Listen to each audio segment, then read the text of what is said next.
নমস্কার, শুরু করছি প্যারালাল ঝলক। আপনাদের সাথে রয়েছি আমি উর্না। আপনারা এই প্রথম দেখছেন ডিজিটাল মিডিয়ায় বাংলায় খেলার খবরের বুলেটিন। ভারতীয় ও আন্তর্জাতিক ফুটবলের যাবতীয় খবর নিয়ে আপনাদের জন্য আমাদের বিশেষ সেগমেন্ট খেল সকার। হঠাৎই সোশ্যাল মিডিয়ায় একটা ছবি পোস্ট করে তাতে ক্যাপশন দিয়েছেন মেহতাব সিং, জাস্ট ওয়েট, আর তাতেই শোরগোল পড়ে যায়। তাহলে কি এবার মোহনবাগানে আসাটা সময়ের অপেক্ষা মাত্র? মেহতাবের ব্যাপারে আগেই কাজ অনেক দূর এগিয়ে রেখেছে মোহনবাগান। উল্টো দিকে মুম্বাই সিটি এফসিও রেখে দিতে চায় তাকে। কোথায় খেলবেন মেহতাব সেই সিদ্ধান্ত নেবেন তিনি নিজেই। আর তাই মেহতাবের পোস্ট দেখে নতুন করে শুরু হয়েছে জল্পনা। কিন্তু এমন কিছুই নয়, মেহতাব ডিলে অনেক দিন আগে থেকেই হোল্ডে রেখেছে মোহনবাগান। ম্যানেজমেন্ট এখন তাকিয়ে রয়েছে সুপ্রিম কোর্টের দিকে। আইএসএলের ভবিষ্যৎ পরিষ্কার হলে তারপরেই মেহতাব ডিল রিজিউম করবে মোহনবাগান। উল্টো দিকে মুম্বাই সিটি এফসিও মেহতাবকে রেখে দিতে মরিয়া। তাই পাল্লা যে কিছুটা হলেও ঝুঁকে রয়েছে সেই দিকেও। অভিষেক সিং টেকসাম নাকি মোহনবাগানে প্রায় চূড়ান্ত। যদি আইএসএল হয় তবে সবকিছুই নির্ভর করছে আদালতের রায়ের উপর। আদালতের রায়ের উপর যেমন অপেক্ষা করছে ফেডারেশনের নির্বাচন, তেমনই অপেক্ষা করছে এফএসডিএল এর সঙ্গে চুক্তি পুনর্নবীকরণ। অভিষেকের ডিলে একাধিক ক্লাব থাকলেও মোহনবাগানের সঙ্গে লড়াইয়ে পিছিয়ে পড়ে তারা। শুধু পিছিয়েই পড়ে না, পিছুও হটে ক্লাবগুলো। এখন শুধু দেখার আইএসএল হয় কিনা, হলেও কবে হয় তার উপরে নির্ভর করছে অভিষেকের মোহনবাগান জার্সি গায়ে চাপানো। মোহনবাগান ক্লাব ইতিমধ্যেই ব্রাজিলিয়ান তারকা রবসন রবিনোর সঙ্গে প্রাথমিক চুক্তি সম্পূর্ণ করেছে। সবকিছু ঠিকঠাক থাকলে সবুজ মেরুন জার্সিতে দেখা যেতে পারে এই ফরওয়ার্ডকে। তবে ইন্ডিয়ান সুপার লিগ নিয়ে অনিশ্চয়তা এবং আইনি টানাপোড়েনে এখনও চূড়ান্ত হয়নি এই ডিল। আজ থেকেই শুরু হয়েছে বাদল অধিবেশন। নজর থাকবে ন্যাশনাল স্পোর্টস গভর্নেন্স বিলের দিকে। একই সঙ্গে আদালতের রায়ও অত্যন্ত গুরুত্বপূর্ণ। আইএসএলের ভবিষ্যৎ সম্পর্ক নিশ্চিত হলেই রবিনোর ডিল হয়ে যাবে চূড়ান্ত। এখন অপেক্ষা শুধু সময়ের। বিদেশিরা এসে যাওয়ায় নতুন করে স্বপ্ন দেখছে লাল হলুদ সমর্থকরা। কিন্তু এর মধ্যে একটা প্রশ্ন থেকেই যাচ্ছে, ইস্টবেঙ্গলের রাইট ব্যাককে। কারণ একা রাকিবকে দিয়ে যে গোটা মরশুম চলবে না তা ভালো করেই জানেন অস্কার। তাই তো মুম্বাই সিটি এফসির ভালপুইয়ার দিকে অল আউট ঝাঁপিয়েছে লাল হলুদ। শোনা যাচ্ছে মোটা অঙ্কের ট্রান্সফার ফি লাগলেও ভালপুইয়ার জন্য সেটা দিতে রাজি ইস্টবেঙ্গল ম্যানেজমেন্ট। আর তাই সিটি গ্রুপের সঙ্গে নেগোসিয়েশনে ইস্টবেঙ্গল। শোনা যাচ্ছে কথাবার্তা অনেক দূরিয়ে গিয়েছে, আর ভালপুইয়াকে পেতে নাকি রাস্তা অনেকটাই মসৃণ হয়েছে ইস্টবেঙ্গলের। এখন দেখার সিটি গ্রুপের থেকে মেহতাবকে নিয়ে আসতে না পারলেও ভালপুইয়াকে আনতে পারে কিনা লাল হলুদ। আব্দুল রাব্বির সঙ্গে আবার নতুন করে কথা শুরু করলো ইস্টবেঙ্গল। একদিকে আইএসএলের অনিশ্চয়তা, অন্যদিকে হায়দ্রাবাদ ফ্র্যাঞ্চাইজির দিল্লি সরিয়ে নিয়ে যাওয়া নিয়ে একটা ধোঁয়াশা তৈরি হয়েছে। তাই নাকি ইস্টবেঙ্গলে আসতে চাইছেন রাব্বি। ইস্টবেঙ্গল প্রথমে রাব্বির ব্যাপারে আগ্রহ দেখালেও একটা সময় পরে ডিলটাকে হোল্ড করে দিয়েছিল তারা। শোনা যাচ্ছে এবার নাকি নতুন করে রাব্বির এজেন্ট কথা বলছে ইস্টবেঙ্গল ম্যানেজমেন্টের সঙ্গে। একসময় থংবই সিংটোর আন্ডারে ভালো ফুটবল খেলেছিলেন রাব্বি। সেই সিংটোর হাত ধরেই এবার লাল হলুদের পথে হায়দ্রাবাদের এই রাইট উইং হাফ। মিগুয়েলকে নিয়ে আশাবাদী বসুন্ধরা কিংসে তার প্রাক্তন সতীর্থ মোহাম্মদ সাদ উদ্দিন। গত মরশুম পর্যন্ত বসুন্ধরা কিংসের জার্সিতেই খেলেছিলেন বাংলাদেশের জাতীয় দলের এই ফুটবলার। তিনি বলেছিলেন মিগুয়েল ফর্মে খেলে ইস্টবেঙ্গলে দুঃসময় কেটে যাবে ও একাই ম্যাচের রং বদলে দিতে পারে। বসুন্ধরার হয়ে খেলার সময় এমন একটা পাস বাড়াতো যে গোল না করাটাই ছিল লজ্জার ব্যাপার। ভালো মনের স্ট্রাইকার থাকলে মিগুয়েলের পাস থেকে গোল হবেই। সাদ আরও বলেছেন, আমরা ওকে বাংলা শিখিয়েছি, ছোট ছোট বাক্য বলতে পারে, কেমন আছো কি করো এগুলো শিখে গিয়েছে, অল্প অল্প বাংলা বুঝতেও পারে। ডুরান্ড কাপের প্রথম ম্যাচে নেই সৌভিক চক্রবর্তী। চোটের জন্য মাঠের বাইরে থাকবেন তিনি। যদিও অস্কারের প্রথম দিনের অনুশীলনে হাজির ছিলেন ইস্টবেঙ্গলের বাঙালি মিডিও। বেশ কয়েক পাক দৌড়ান তিনি। পরে অবশ্য ফিজিওর সঙ্গে কথা বলতে দেখা যায় তাকে। 23 তারিখ ডুরান্ডে অভিযান শুরু করছে ইস্টবেঙ্গল বেঙ্গালুরুর সাউথ ইউনাইটেডের সঙ্গে। ওই ম্যাচে সৌভিক সত্যিই থাকবেন কিনা মঙ্গলবার তার চিত্র পরিষ্কার হবে। মঙ্গলবার অস্কারের প্রি ম্যাচ প্রেস কনফারেন্সে। ডুরান্ড কাপে বড় ধাক্কা ইস্টবেঙ্গল শিবিরে। লাল হলুদ জার্সিতে পাওয়া যাবে না জয় গুপ্তাকে। জয়ের খেলা ঘিরে রয়েছে আরও জটিলতা। এখনো কলকাতায় পা রাখেননি তিনি। জানা গিয়েছে তার কন্ট্যাক্ট মূলত আইএসএল শুরুর পর থেকেই কার্যকর হবে। ফলে আইএসএল না হলে বা সূচি ঠিক না হলে ইস্ট বেঙ্গলের হয়ে মাঠে নামাই অনিশ্চিত হয়ে পড়বে তার। এই পরিস্থিতিতে জয়ের জায়গায় কাকে ভরসা করবেন অস্কার, সেই দিকেই এখন নজর লাল হলুদ সমর্থকদের। ডার্বির আগে নতুন ফরওয়ার্ড যোগ দিল ইস্টবেঙ্গলে। মোহাম্মদ আশিকের সঙ্গে চুক্তি করল লাল হলুদ। কেরালা থেকে বিনো জর্জ একটা সময় পিভি বিষ্ণু জিসেন্টিকেদের নিয়ে এসেছিলেন। কলকাতা লিগে নিজেদের জাত চিনিয়েছেন তারা। সেই পথ ধরেই কেরাল থেকে নতুন স্ট্রাইকার নিয়ে আসলেন বিনো জর্জ। এখন দেখার বিষ্ণু জেসনদের মতো মোহাম্মদ আশিকও লাল হলুদ জার্সিতে নিজেকে মেলে ধরতে পারেন কিনা। চোটের জন্য নাকি কলকাতা লিগ থেকে ছিটকে গেলেন মনতোষ মাঝি প্রায় মাসখানেকের জন্য। তার জায়গায় নাকি একজন স্ট্রাইকার নিয়ে এসেছেন কোচ বিনো জর্জ, কিন্তু ম্যানেজমেন্ট নাকি এখনও তাকে সই করার সবুজ সংকেত দেয়নি। চলতি বছরে ভবানীপুর থেকে ইস্ট বেঙ্গলে এসেছিলেন মনতোষ মাঝি। প্রথম ম্যাচে লাল হলুদ জার্সিতে গোলও পেয়েছিলেন তিনি, কিন্তু চোটের জন্য ওটাই যে তার প্রথম ও শেষ ম্যাচ হবে মাসখানেকের জন্য তা হয়তো ভাবেনি কেউ। 26 তারিখ সিএফএল ডার্বি, আর সেই ম্যাচে মোহনবাগানকে আরও শক্তিশালী করতে সিনিয়র দলের 4 ফুটবলার কিয়ান, সাহাল, দিব্যেন্দু ও গ্লেন মার্টেন্সকে দেখা গেল অনুশীলনের মাঠে। এর থেকেই বোঝা যায় বড় ম্যাচে রিস্ক নিতে চাইছে না ডেগি কার্ডোজো। অবশ্য চলতি মরশুমে 1 ম্যাচ বেশি খেলে 10 পয়েন্ট নিয়ে গ্রুপ তালিকায় 3 নম্বরে মোহনবাগান। অপরদিকে 4 ম্যাচে একটি মাত্র ম্যাচ জিতে 8 নম্বরে ইস্টবেঙ্গল। বাংলার 2 দলই সিএফএলে এবারে নজর কাটতে ব্যর্থ, তবে বিশেষজ্ঞ ও দর্শকরা মনে করছে এই ম্যাচ দিয়েই 2 দল ঘুরে দাঁড়াতে সক্ষম হবে। নৈহাটি স্টেডিয়ামে মুখোমুখি মোহামেডান স্পোর্টিং ও ডায়মন্ড হারবার এফসি। পূর্বের 3টি ম্যাচে মাত্র 1 পয়েন্ট সংগ্রহ করা মোহামেডানের সামনে কাল ঘুরে দাঁড়ানোর বড় সুযোগ। গত ম্যাচে খিদিরপুরের বিরুদ্ধে 3-2 গোলে হেরে গিয়েছে তারা। সেই হতাশা ভুলে জয়ের ছন্দে ফিরতে মরিয়া মেহরাজউদ্দিন ওয়াডুর তরুণ দল। প্রতিদিন ঘাম ঝরাচ্ছে ছেলেরা। খেলার দুর্বল দিকগুলিতে নজর দিয়ে অনুশীলনে জোর দিয়েছেন কোচ। ডায়মন্ড হারবারের বিরুদ্ধে ম্যাচটা শুধু 3 পয়েন্ট নয়, দলের আত্মবিশ্বাস ফেরানোর লড়াইও বটে। এখন দেখার কাল নৈহাটির মাঠে কিভাবে জবাব দেয় ঐতিহ্যবাহী কালো সাদা brigade. The message is always the same for these young players: to improve, to keep the basics right, to play for the club, to play for the future. So that is what they have been doing, and you know, the important thing I would always tell to my players is to work very hard when they are on the pitch. So yes, of course they have been doing it, but they have to do the work which is smart and which is helping the team. So maybe tomorrow we'll get to see that.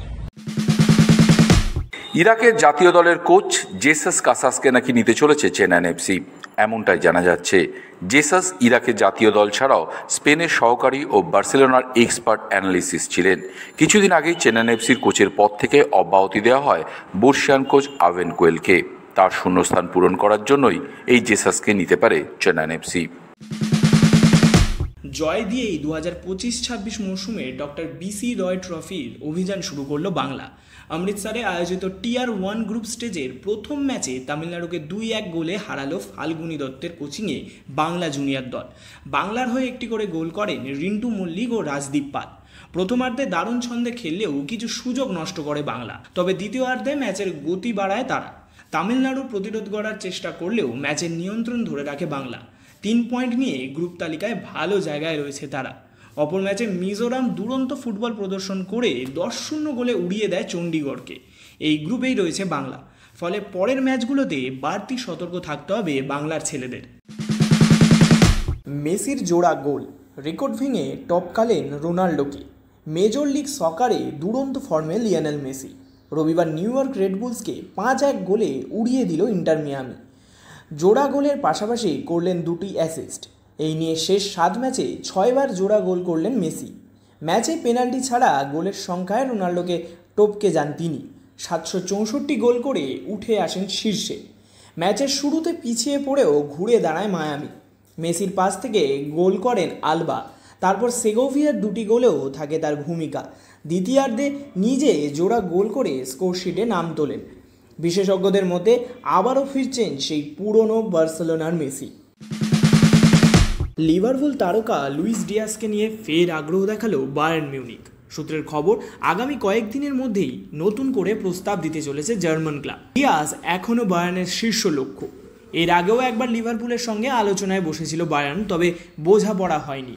এবার দ্বিতীয় বিডে আরও আগ্রহী হতে চাইছে তারা। Colombian winger নিজেও নাকি নতুন চ্যালেঞ্জে আগ্রহী, যদিও লিভারপুল এখনও তাকে ছাড়তে প্রস্তুত নয় বলেই খবর।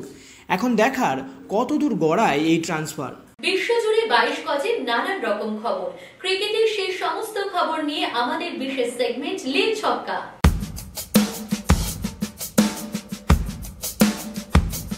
ওল্ড ট্র্যাফোর্ডে গত 89 বছরে ভারত আজ পর্যন্ত একটি টেস্ট ম্যাচও জিততে পারেনি। 1936 সালে এখানে প্রথম টেস্ট খেলেছিল ভারত। তারপর থেকে শুধু হতাশাই জুটেছে। এখানে খেলা 9টি টেস্টের মধ্যে ভারত 4টিতে হেরেছে এবং 5টি ড্র হয়েছে, কিন্তু একটি জয়ও আসেনি। তবে ভারতের সামনে ইতিহাস বদলের চ্যালেঞ্জ। ইংল্যান্ড এই মাঠে মোট 84টি টেস্ট খেলেছে, যার মধ্যে তারা 33টি জিতেছে, 15টি হেরেছে এবং 36টি ড্র হয়েছে।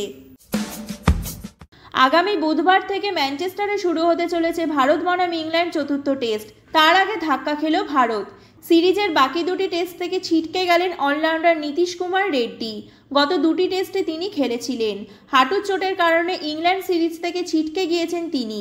তবে ভারতের পক্ষ থেকে এখনও আনুষ্ঠানিকভাবে এই খবর জানানো হয়নি। ক্রিকইনফো ওয়েবসাইটের প্রতিবেদন অনুযায়ী রবিবার জিম করতে গিয়ে হাঁটুতে চোট পান নীতিশ। স্ক্যানের পর দেখা যায় লিগামেন্ট ক্ষতিগ্রস্ত হয়েছে তার।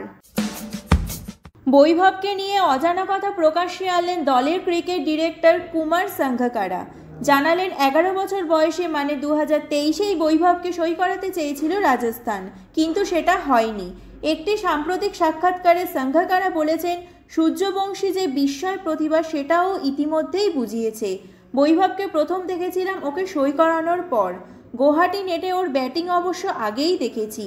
জোফরা আর্চার এবং অন্য জোরে বলারদের অনায়াসে খেলেছিল ও। প্রথম 3টি বিশ্ব টেস্ট চ্যাম্পিয়নশিপ ফাইনালের পর পরবর্তী 3টিও আয়োজিত হবে ইংল্যান্ডে। রবিবার এমনটাই জানিয়ে দিল আন্তর্জাতিক ক্রিকেট কাউন্সিল। সাদাম্পটন, ওভাল ও লর্ডস এই 3টি ভেন্যু ইতিমধ্যেই ফাইনালের সাক্ষী থেকেছে। এবার 2025, 27 ও 29 সালের ফাইনালও ইংল্যান্ডেই অনুষ্ঠিত হবে।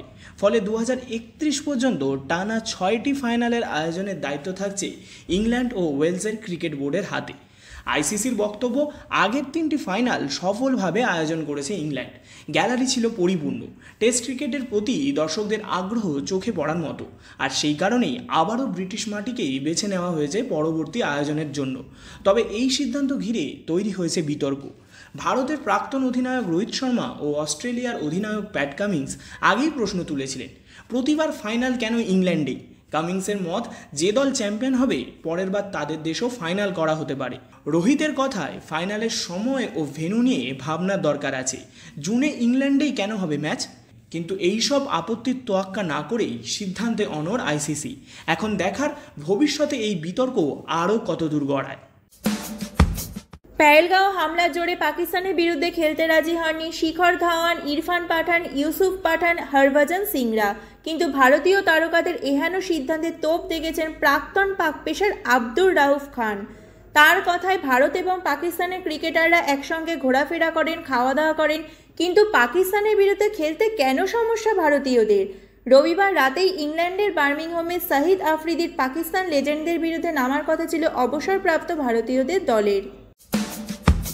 অস্ট্রেলিয়ার বিপক্ষে টি-20 সিরিজের প্রথম ম্যাচে পরাজয় ওয়েস্ট ইন্ডিজের।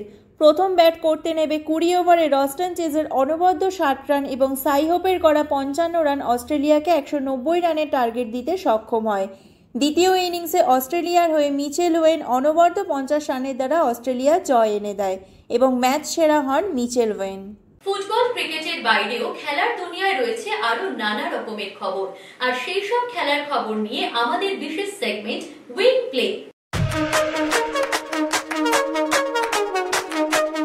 3 দিনের ব্যবধানে 2 বার বিশ্ব চ্যাম্পিয়নকে হারিয়ে অসম্ভবকে সম্ভব করলেন তরুণ দাবাড়ু রমেশবাবু প্রজ্ঞানন্দ। লাস ভেগাসে ফ্রিস্টাইল চেস গ্র্যান্ড স্ল্যাম ট্যুরের মঞ্চে ফের হারালেন কিংবদন্তি ম্যাগনাস কার্লসেনকে। যদিও শেষ পর্যন্ত ট্রাইব্রেকারে পরাজিত হয়ে তাকে 3 নম্বরে থামতে হলো। 1 বছর পর টেনিস কোর্টে ফিরলেন ভেনাস উইলিয়ামস, কিন্তু ভাইরাল হলো তার কিংবদন্তি বোন। 23টা গ্র্যান্ড স্ল্যাম জয়ী সেরেনা উইলিয়ামসের একটা ছোট্ট ভিডিও, একটা র্যাকেট হাতে নিয়ে হালকাভাবে দোলাচ্ছেন। সাংবাদিক বৈঠকে ভেনাসকে পর প্রশ্ন, সেরেনাও কি ফিরছেন? ভেনাসের সহাস্য জবাব, জানি না, তবে ও আবার কোর্টে ফিরলে সবচেয়ে খুশি হব আমি। তবে টেনিসকে আমরা পুরোপুরি ছাড়িনি, কারণ টেনিসের জন্যই আজ আমাদের যাবতীয় পরিচিতি। ভেনাসের সঙ্গে জুটি বেঁধে 14টা গ্র্যান্ড স্ল্যামের ডাবলস জিতেছেন সেরেনা। জর্জিয়ার বাটুমিতে মহিলাদের বিশ্বকাপ দাবায় কেনেরো হাম্পি প্রথম ভারতীয় মহিলা দাবাড়ু হিসেবে শেষ চারে পৌঁছলেন।